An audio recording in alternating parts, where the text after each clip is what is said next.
ask you a little bit about, so you're a dancer also, which I've seen on your Instagram page. Very beautiful. And I wanted to ask you if you found a lot of similarities between acro-yoga and dancing. I think the first thing that comes to mind about acro-yoga and dancing for me is the playfulness, is the possibility of doing something new that you had never done before and do it in a relationship with someone else. So I mostly do partner dancing, and I find it beautiful, obviously, when you're dancing on your own, you know, so if you're doing yoga by yourself or doing acrobatics, you can come up with new moves and evolve, and obviously also come up with new tricks. But when you're able to do that with someone else, I think there is a connection that you create with that person that's just so, yeah, it's irreplaceable. It's like, it's funny because we're talking about relationships, right? So for me, acro-yoga and dancing, it's a creation process. You know, it's the reason, well, evolutionary, it's the reason why I used to get together so that we could create another human being. And now, for me, the acro-yoga and the partner dancing are really ways that you can connect with friends and other people in this creation process in a way that is so as blissful as, you know, seeing something being born that you had never done before, that perhaps didn't even exist before. Yeah, I'm all for that. That's beautiful. Thank you. Thank you so much for sharing this with me. Thank you for inviting me to talk about this subject. As I said, it's really, every time I do acro-yoga, every time I get together with people and explore this, I find myself spending a lot of time talking about communication, trust, safety, having fun. And then I noticed how important all of these elements are in our day-to-day relationships, and how much my practice of acro-yoga has positively influenced my relationships as well. Yeah. So I'm so pleased that you invited me to talk about this.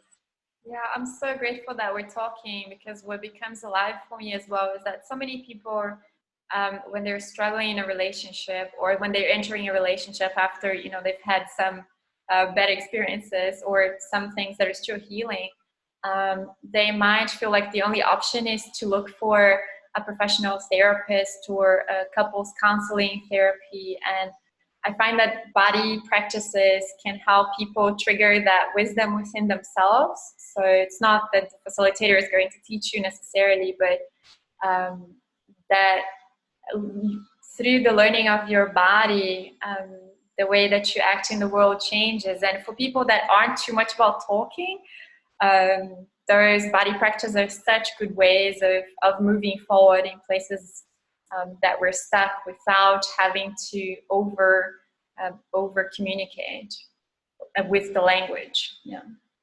Absolutely, absolutely. And I feel it helps people also to start learning how to ask for the things they need as well.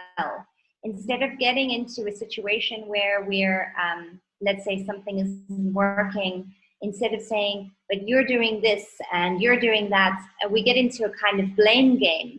And actually, when we rather turn it around and say, this is what I need to feel safe, or offering, what can I do for you? What do you need from me? And when we use the tools of communication like that in acro-yoga, we find how quickly things can go well. Because by just offering something to someone else and just saying, all right, I see it's not working, but what can I do? Because I'm the only thing I can actually influence. So what can I do for you that's going to make this easier? And then the other person can learn to say, oh, you know, maybe if you straighten your arms, I'll feel more safe. And it becomes such a nice thing when you see people turn away from blaming each other and turn on the offering. What can I give you? So it's the amount of crossovers is really beautiful. And I do find that really helps people to, you can see instantly if a couple has been having some problems and they come to acro-yoga, you'll see it very fast. They'll be like doing the first thing and they'll start like with each other.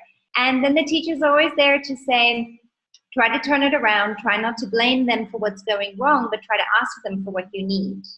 And once they get that right in acro-yoga, you see the relationship benefit from it as well. And then the next workshop they come to, they're like a completely different couple. So it's been such a beautiful journey to witness, and I'm blessed every day that I get to practice this.